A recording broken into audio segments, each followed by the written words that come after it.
So you want to know the best legends to play in Apex Legends, especially if you're a beginner? Well, it may not be the legends you're thinking of. Wraith, Pathfinder, yeah, they're good, but are they good for you? That's what we're going to break down in today's video and give you a detailed list of the 5 legends I'd recommend, especially if you're just starting out in Apex Legends and maybe in Season 5 to get your mojo going strong. So here's the promise. At the end of this video, you will know the best legends for you to play, and you as a beginner will be doing better than you were beforehand because you understand the process by which these legends can help your team and also help you get more kills and win more games. But before we jump into that, I'd like to give a special shout out to our sponsor today, Raid Shadow Legends. Raid Shadow Legends is a turn-based RPG game that you could play on your phone, on mobile, or you can end up playing it on your PC. It's got over 25 million players who have downloaded it and 1 million players every single day logging in to play.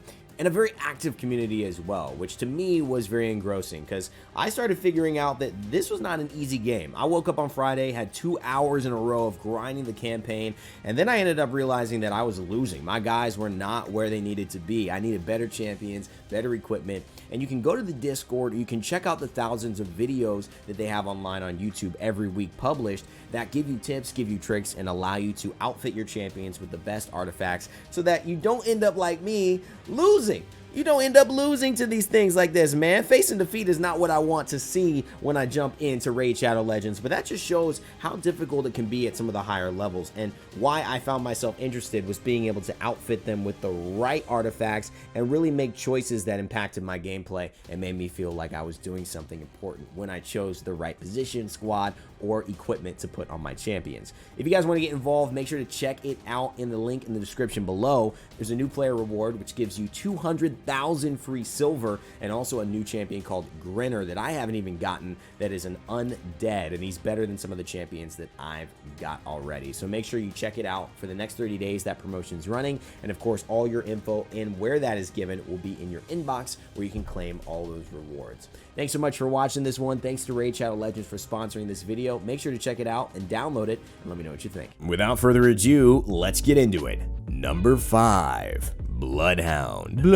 Now, Bloodhound was a food. They'd probably be pizza. Hard to go wrong with it. Good at parties, cheap, effective, and also can be very, very good at the right time. Generally, nobody gets mad at pizza. I mean, at almost no circumstance can you get mad at pizza unless there's pineapple on it, and I still just don't agree with that. I'm sorry. Bloodhound brings a tactical that allows you to scan through walls and see enemies from far distances away, and that information pings to your teammates as well. As they say, knowledge is power, and giving your teammates that knowledge will not only make them indebted to you and grateful to have you on the squad, but it will help you make smarter and better decisions as a new player. See 3 people hiding in a corner waiting for you to peek that doorway? Maybe you don't go in this time around and tell your teammates that, oh, I didn't see him. Bloodhound allows you to approach that fight in a smarter way and get the upper hand advantage, which is what everybody is looking for in a battle royale. Also, Bloodhound's ultimate is one of the best button presses in the game, and that's really the theme of Bloodhound. You press a button, good things happen for a long time.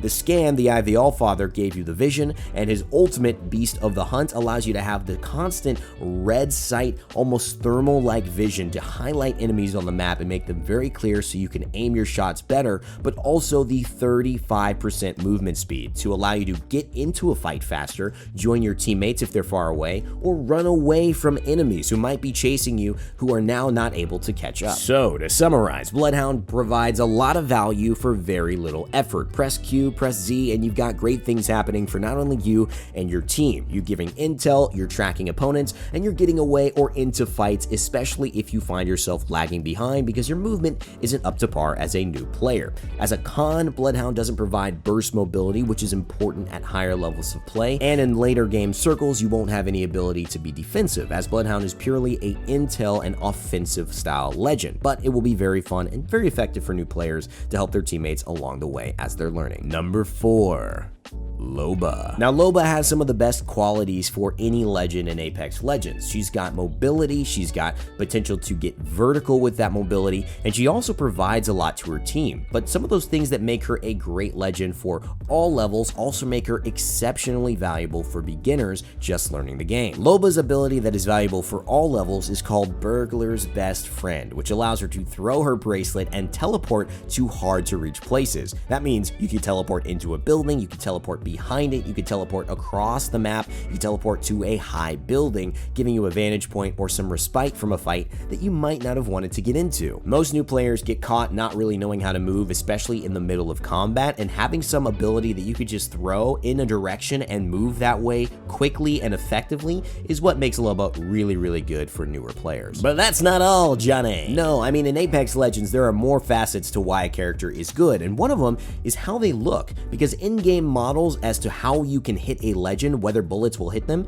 depends on the size of the legend. Now, other legends I'll mention here are going to be bigger, but Loba is one of the more medium to smaller size legends, which means for other people, they have to have more accurate aim to hit you. So it's naturally more effective to play a legend that is harder to hit because you will get hit less. And as a beginner, it's one of the easiest, most simplest pieces of advice as to why I would recommend a legend for you. Loba's passive and ultimate also contribute pretty heavily to her being good for newer players, as one of the biggest obstacles for a newer player is looting quickly and effectively, because players who have played for a while, they're just going to get to that loot, they're going to pick it up, swap weapons, put on the attachments way better than you are. But Loba really is a special legend for this purpose, as she highlights the gold and epic level loot, meaning you can go straight to it. You don't have to worry about going through 3 buildings as efficiently as possible. You can go straight to the bin that has the purple shield and have an advantage in your first fight. And Loba's ultimate, Black Market Boutique, allowing you to have access to 2 items of your choice of any of the inventory around a large radius near you,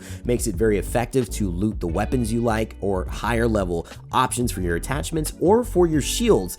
And it also allows your teammates to do the same, which is one of the greatest things for a beginner to do. Even if you're not getting a ton of kills, maybe you're giving the Wraith who's got 30,000 kills a better R99 attachment so that she can keep on carrying you to victory. And that is alone enough to help your team get a win as a beginner. Loba makes your life easier as a beginner because you don't have to worry about looting as much, or you don't have to worry about looting inefficient items, and she also helps your team every single time you throw out her ultimate so that they can get geared up as well. It's a total package, and with a good hitbox, Loba makes it to number 4 on this list quite easily. Number 3, Octane. Octane is fast, and fast. Oh, and he jumps quickly, and he's fast.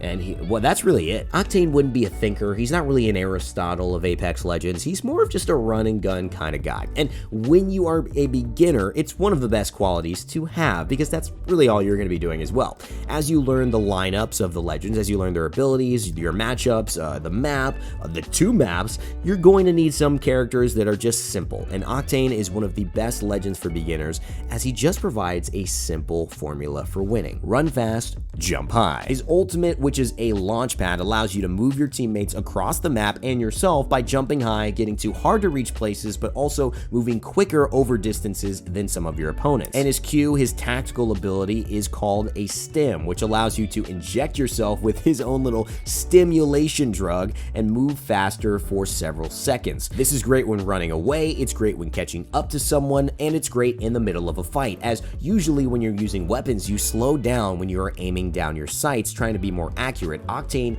can naturally stim himself up, so he's just moving faster and dodging more bullets. The only caveat is that you do use 10 points of health as you use your stim each time, and you can use it an infinite amount of times, although no, you cannot use it and take yourself out of the game and knock yourself out. It will stop you before you can do that. And as a passive, his health will slowly but surely regenerate back to full. So if you don't have syringes, if you don't have a med kit, but you have some time and a clear space to wait, you can get your health all the way back to full and then start a fight again. One of the greatest things about Octane is that he just decomplicates life in Apex Legends. You don't have to worry about doing anything but running fast and jumping high, like I said. And that can allow you to focus on all the other elements of the game, like where to land, land, what weapons you like, what armor really is, where as far as most of your consistent landing spots, and how to take fights and rotate better, just from the raw basics. And then you can apply those basics to other more complicated legends as you learn the game more. That's why he's really one of the best choices for me as a beginner,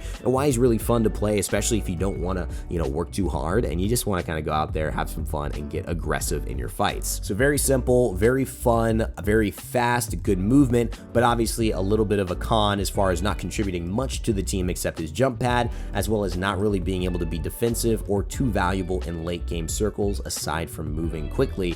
Octane is still a great legend for beginners. Number 2, Gibraltar. Not too bad, but not too good either, brother. Boy, I love Gibraltar because he just gives you so many pieces of utility for your team and for yourself to come out on top in Apex Legends. Let's break him down as to why he gets the number 2 spot in this list. Gibraltar is a big hunk of loving meat. He's so cool, such a fun personality, and will instantly give you good island vibes, which is sometimes what you need when you jump into a gaming session. But the truth is, he's one of the best button presses per value in all of Apex Legends. What I mean by that is when you use an ability, good things happen with Gibraltar most of the time, especially as a beginner.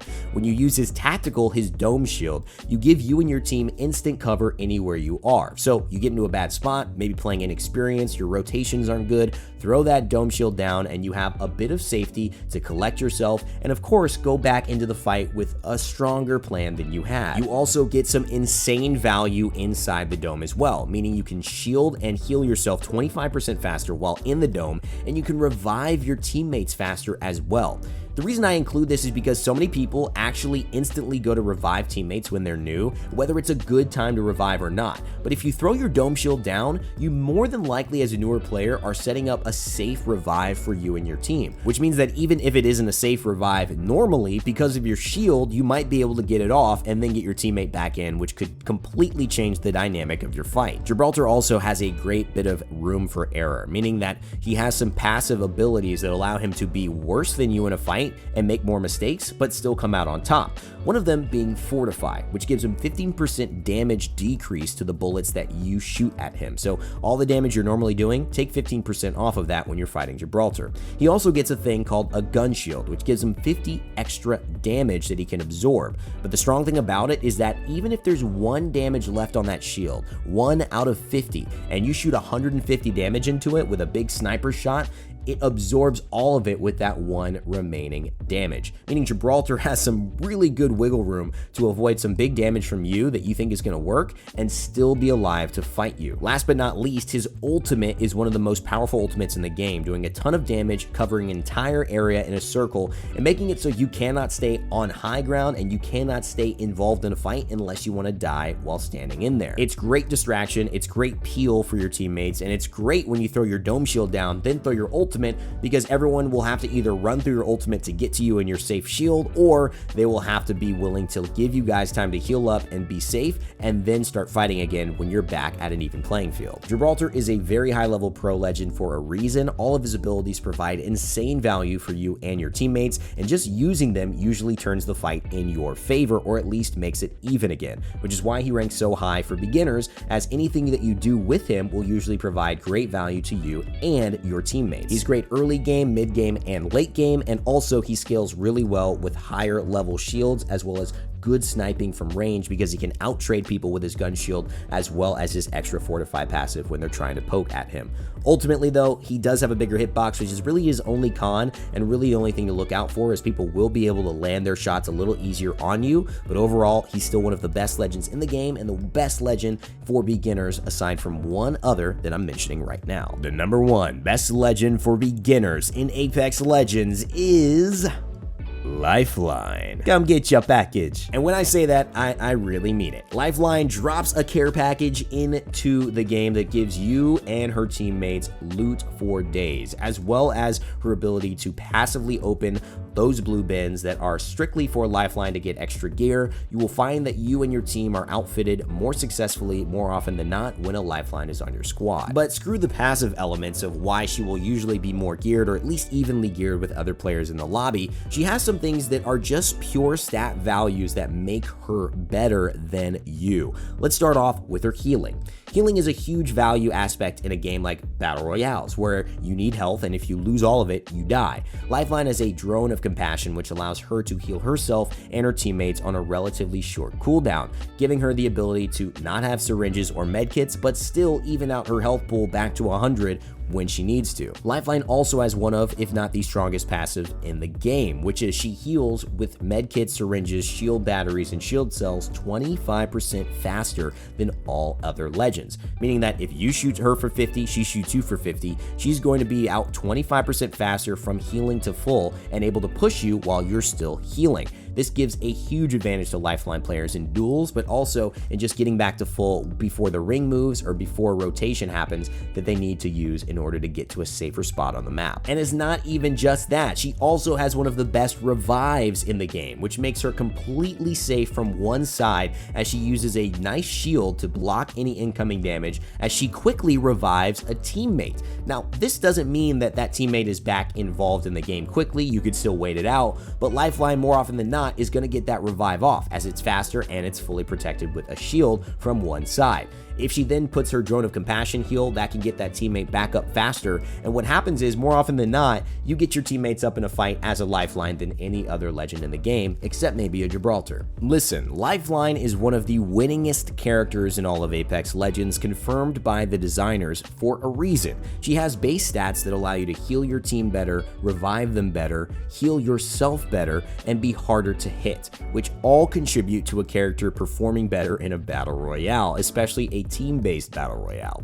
If you want to contribute to your team, if you want to have people loving you for the heals, getting them up in fights, and also being better in terms of surviving your own 1v1 fights when you have to have them, there's no better choice than Lifeline. But if you found any of these other legends were calling for you, then check them out as well on your own. And hopefully now you understand why they're good, what value they provide as a beginner, and why they're helpful for helping your teammates to also get value from you. As a beginner, I know it's tough playing a game that is complicated, that is hard, and has a lot of moving pieces. So hopefully this video not only gave you some sense of understanding of these legends, but also some confidence. Gaming should be about fun and enjoying yourself. And if you can help your teammates along the way, even better. That's why these legends all will provide some value for you and your teammates, and make sure that everyone loves having you on their team as much as you love playing this game. Thanks so much for watching, and hopefully you enjoyed a lot. And if you're interested in this type of content, please subscribe. That's the best way to let me know you like what you've seen and you want me to make more of it. As always, never give up, never stop gaming, and I'll see you all next time.